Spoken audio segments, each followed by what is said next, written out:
a honcho, I'm a black king. I am lion-hearted, they all just acting. I flow like jet skis, wavy like Max B. If you got a question for my people, ask me. I'm a representative, I stand like Ali. And I'm rushing through the pick like I'm Kyrie. 10 toes down, beef and broccolis, or Timbo constructs. Watch how you can chill. You know, I often wonder what it's like on the other side. Ask a nigga how it feel on the other side. Like, is it really real on the other side? Nobody's been there, so what is the other side? A lot of questions like, where we come from side? Where's the dictatorship? Where's the governed side? Please invite me in, Hafeez, please come inside. And I'm way too ill for you to undermine. I like to read my books from the other side. Friends turn into crooks for a couple pies, for a couple bands. What's a couple lies? You only get one win, but a couple tries. I know it's not fair, but that is the other side. I want a big house, done up, modernized. Women got cold hearts, cold as Haagen-Dazs. Gotta watch, gotta watch, gotta watch. That's it. Stay woke. That's it. Huh? Yeah. We'll support that. There we go. We'll support that. You already know. You already Legend's know. in the building. Listen. On a big this is house, everything is modernized. This is everything in school. Everything in school. So y'all already know I took a little bit of a break from it, but I feel like this was a dope opportunity to talk to my brother. This is my blood brother, Alfred, and they have their own podcast. So Focus McFly, also known as Shaka. So I'm gonna go down and let them introduce themselves. I'm gonna let them Pinot Grease, they call me Grizio. She said she need me to come She through. said. You know? Call me Spinks. You can check my YouTube channel out. It's called Spinks 4, the number 4. Spinks 4 Integrity. We got all types of stuff on there. Money videos, family videos, which I love. We read a lot of books. A lot of y'all like the Donald Goins books. I did all 16 volumes of Donald Goins with me and my daughters. We do it as a family event. We read books together. I know you don't see too many families, especially black or Hispanic, reading books together. Right. No And shit giving for your y'all. perspective. Right. So check it out. Spinks 4 Integrity. And if you don't want to read, is always audio that you could listen to a book, you know, and just sit there and just get some knowledge. Yeah. It's always, you know, and by the way, we allegedly the Hood Life movement. Go that's check what us I was out. gonna get into. What I Go was check gonna us out say as is, well, you know. The thing is to have my brother on here, like I was gonna talk about that. Like he actually, him and bro Grizio, they started their own podcast. Then they have the good brother here. He just shouted out his whole podcast, which he's an incredible person. So y'all already know how I give it up. Y'all already know how I give it up. I only have people on my show that I feel as though I want to ask questions to help the youth and help them get along in life. So we'll start like, okay, my brother Alfred, which we just met 3 years ago, but this is my brother, my biological brother. Explain that to the people, man. My question would be, what made you get into the whole podcast situation? Well, what made me really get into it, we was just in my kitchen, like, we was basically in the kitchen, and we was talking, and we was saying to ourselves, like, yo, what if we just, you know, come up with a little channel or come up with a little show, you know what I mean, or just us, you know, because we are creators, so we try to like make up our own songs, make up our own slang. Yeah, let's talk about that for a second, because that's what makes y'all different from Wait, what you was gonna say? I was gonna say something that inspired you to do it. Because I remember how me and him met. Yeah. Right. On the job. I remember he was telling me about Joe Buttons. Yes. And it was when you did a show, you said they did some piggyback off of your show. Yeah, they was stealing. Nah, we started when we first started doing it. We was just trying to see that we was trying to find a way to take all our raps and just save them. Cause like when we play around on hooks, we make good ass. Pardon the language. We make good songs off of any beat out there, but we like created that. Save this. So. And that's the unique part about his podcast, because I've never seen about their podcast, allegedly, is that they make songs right there on the spot. Like I just did their show, and we just was like making songs just right there, and it's good music, like it's good content, just off the top. Like y'all work a lot. Like they sent me an itinerary. I never had one of those before, so that was like pretty cool. Like, like I like the way Hafeez be right off the top too. Yeah. You thought he wrote those rhymes to coincide with this stuff. It fit perfect, man. That was nice. Perfect. It fit. Thank you. Like as far as like with the whole music thing, I feel like God uses us. Like it's like a portal that opens. Maybe I'm wrong. I don't know. This is how I look at things. When I'm sitting there at my kitchen table, when I'm writing my music, I feel like it's coming from somewhere else. Like I'll be joking with people, like I'm like, yo, I'm not writing this stuff because it comes off so like crazy, even with words that I don't even have in my vocabulary. Like it's like a vessel. It's a vessel. Not to cut you off, but me personally, I feel like people have an alter ego. They have another person that's next to them that they don't really know.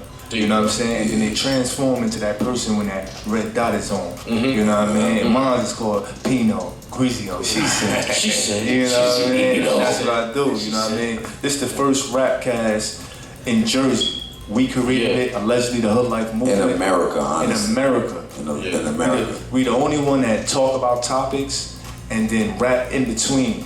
So check us out. You know what I mean? Yeah. We don't. When you say you be writing them raps, you feel like it's coming from somewhere else? Yes. Actually, it is. As a matter of fact, on my channel, Spinks for Integrity, I did a video on that, and I called it Deja Vu. We all got deja vu. We all went into that building or somewhere where we know for a fact we've never been here, but when you walked in, you'd be like, I got this funny feeling, like I've been here before. Or some type of knowledge that was brought to you where you like, I never studied this, how do I know this?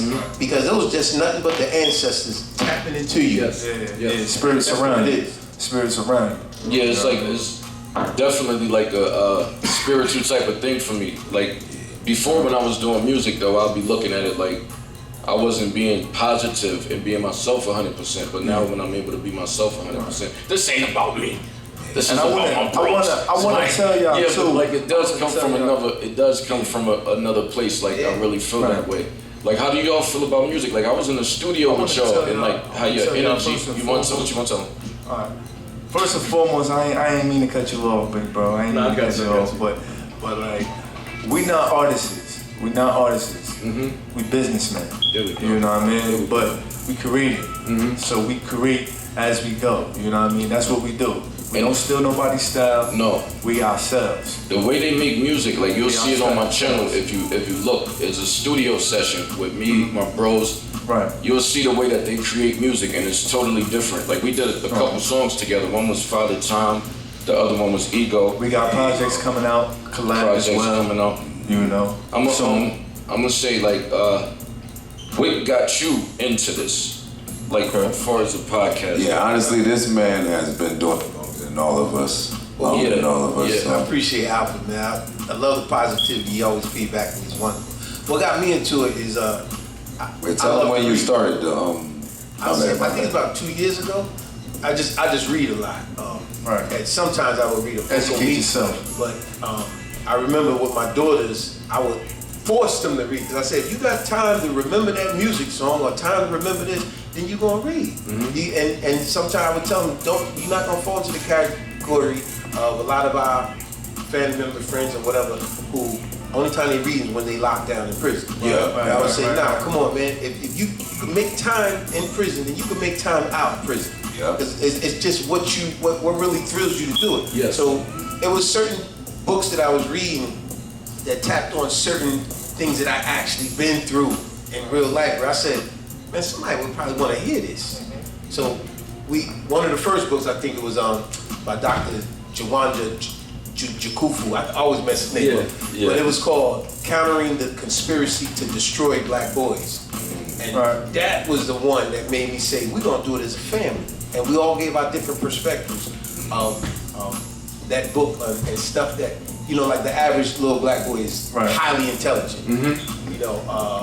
We don't realize that walking is a sign of intelligence. So when you see them little babies walking at an early age at like 9 months, that's intelligence. Animals gotta learn to walk for life. That lion about to kill you, better learn. You got seconds to learn. So you gotta learn quick, otherwise you about to get eaten. So when you see your child walking early, that's a sign of intelligence. But meanwhile, these white kids be 3 years old, still in a stroller. So stuff like that made me say, I need to put this out. People want to hear that. Bands on their arm and shit, pulling the babies and shit. Exactly. Like, he ain't walking yet? Man, my son was walking at 9 months old. Yeah. You know what I'm saying?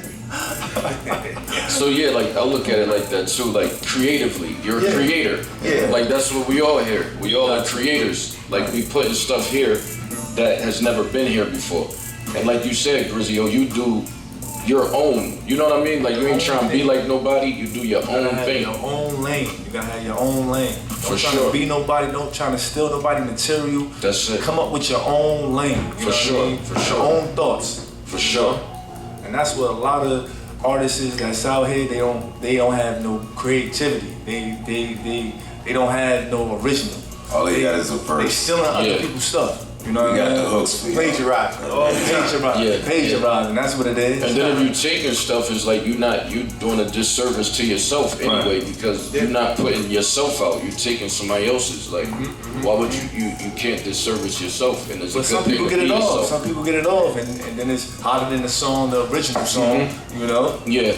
Like I ain't gonna say no name, allegedly Drake. We ain't gonna say nothing but my show allegedly, so we gonna say alleged. Allegedly Even though we ain't on my show, we still gonna say alleged. Yeah. You know? Yeah. All of these guys that take the songs that got the same exact words and use the They same. just use it and use a different melody or something with it. We take music. We take the music when you hear us playing a beat and you see. It's one thing, my brother takes his time with it, but I feel like I've been doing this, like I've been writing since I was 14, writing hooks and shit. So I've been doing this for so long that and I've been doing it with him before we even been rapping together. We were just rapping. So we're hearing certain words inside the beats, and we just take the shit. It just come with the melody. It just come with the melody. Oh, sorry. Just put it together. Just put it together, you know? Now y'all be coming up with the melodies though. I remember we was in the studio and y'all just came up with that off top, like before I was even done with my verse. Y'all came up with that. I would say like my question for all three of y'all too would be like, what would you say to the youth? Average, like just say 14-year-old black child. What would you say to them? What would be a bit of advice? Whatever you doing, stay consistent. Let's go in order, like Alfred. I mean, I already started, so we gonna just rock with it. No, we not. That was my Go ahead. I say to the youth, honestly, I tell the youth, like, basically, this shit gonna get hard. Like, you gonna hate the way you look when you're doing good. Cause I think about myself, if I saw myself when I was 15, 16, I mean, if I saw myself now, I'd be like, fuck, what the heck is this? I mean, but this shit, I mean, it's different bitches now. I tell them, bro. I mean, it's different females. You can bleep that out, right? My bad. It's different females now. They like this what I got on right now, teenage Alfred. What about you, Grizio? Grizio, well, She said. if I'm talking to the youngins, I'm gonna tell them to stay focused. Whatever you're doing, man, just stay consistent. You know what I mean? Stay consistent, because sometimes you could get depressed because you feel like people not supporting you. You feel like people not, you know, you putting out all your energy, but they not really giving that feedback. Just stay consistent. Just keep doing what you've been doing, working on your craft. Just keep working on your craft. Eventually, somebody gonna see it. Somebody gonna acknowledge it. Somebody gonna, you know what I mean? Just keep consistency. That's it. And the thing about them and allegedly podcast is like they are consistent. What episode are y'all on? We on 60, 63. 63. We strong. 63. Strong. We just been working. In the chain, we just been working. Y'all have, man. I'm proud of y'all too, man. And we talked about on our podcast, it's 8 different ways of getting money. So, you know, every lane that you in, man, just trying to make it happen, you know? Yeah. Greasy up. Yeah. Well, how about you? What would you say? What was the question again? The question would be if you had something to say to a 14-year-old black man. I gotta go. I feel like you're gonna have like my thing would be touching back on some of my videos on my channel, and that is never stop learning. Remember, you can learn something from anybody. You can learn something from that Joker that came out of prison. You know what not to do. You can learn something from someone older than you or younger than you. Even that little baby could teach you something. Know why? Because you keep feeding them that infamil. When their ass keep burning, you're gonna realize he don't like that. He can't tell you, but his body is telling you, I don't like that shit. Give me some different shit. You know what I'm saying? So, and then to that 14-year-old kid, I would touch on a statement that was made by Michael Jordan himself. And I know that really grabbed y'all attention. Because a lot of y'all think, yo, I'm going to the NBA. Well, here's the simple numbers that Michael Jordan broke down. He said there was 1 million, now I'm paraphrasing here, I might mess it up a little bit, but I'm pretty much on target. For all you 14-year-old boys out there, he said, Michael Jordan said, it was 1 million men that wanted my job. Out of that 1 million men, it was something like only 500,000 of them is gonna actually go to college and play ball. Out of that 500,000, only about 200,000 is gonna actually graduate college and have a start position playing ball. Out of that 200,000, it's gonna be broken down to only about 80,000 gonna be left to actually go to the pros. Wow. And out of the 80,000, only 100 is gonna actually make it on the NBA team. And out of 100, only 2 gonna start. Wow. So how much do you really think your one dream is gonna work? You never stop learning. You need to look at other things to learn, different people to learn from. And don't just say, this is all I'm gonna do, because who knows if that's gonna really happen. You gotta have a contingency plan, always. 8 ways. That's what makes Batman so damn powerful. Because I have no superpowers, but he's the baddest motherfucker. Money in the He belt. got a contingency plan for a contingency plan for a contingency plan. Word. 8 different ways. So let's start from here with Alfred. Where could the people follow you? Well, y'all can follow me at Focus McFly on Instagram, or you could. All those was good, by the way. That was dope, yo. Right. The Focus on the Twitter, Instagram, Facebook. Focus McFly. Or you could look up allegedly the Hood Life Movement on YouTube. I'm gonna put that in the link. Okay. Quizio, Life is Good. Life is Good. So follow me at Quizio, Life is Good, you know. Or follow me at allegedly the Hood Life Movement. Sorry, you know. That's about it. Mine's real simple. Spinks 4 the number. Spinks 4 Integrity on YouTube. Instagram the same thing, I believe. Right. There we go. That's it. We're gonna wrap it up. Like I always say, stay blessed, stay well, and pray for them lost souls. Stay prayed up.